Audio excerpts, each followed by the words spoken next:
বান্ধবীরা এবার ধোঁকা দেবে বুঝতে পারিনি, সেজন্য কি আর করব, একাই ড্রেস তো কিনেছি 1 মাস আগে থেকে ঘুরতে যাব বলে, পরে নিয়েছি বাড়িতেই, একটু সেজে নিয়েছি। এবার ভেবে দেখবো কোথাও যাব কি বাড়িতেই বসে থাকবো, 2-4টা ফটো তুলে ড্রেসটা খুলে দেবো। ধোঁকেবাজ বান্ধবী, তোর পেটের যন্ত্রণা হবে। আমার ফিলিংস নিয়ে খেলা তো, হাগু হবে হাগু।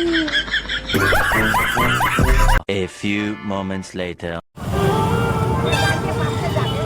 ভিডিওটা আমার ছেঁচড়া ধোঁকাবাজ বান্ধবীর জন্য যে ধোঁকা দিয়েছিল, তার জন্য আমি বসেছিলাম বাড়িতে কিছুক্ষণ মন খারাপ করে। তারপর আমি বেরিয়ে পড়েছি, কিন্তু কার সাথে বেরিয়েছি সেটা তোদেরকে দেখাবো না, ঠিক আছে?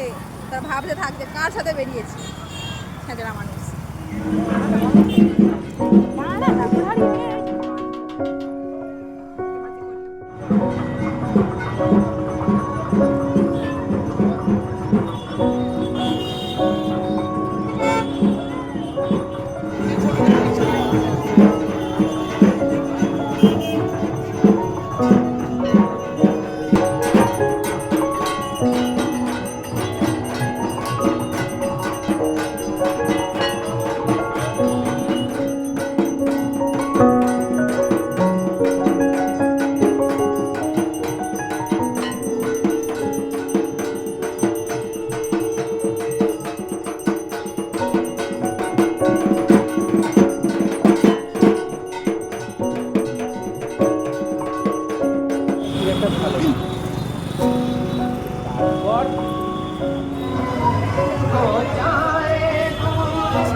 जाके नौना कर ले।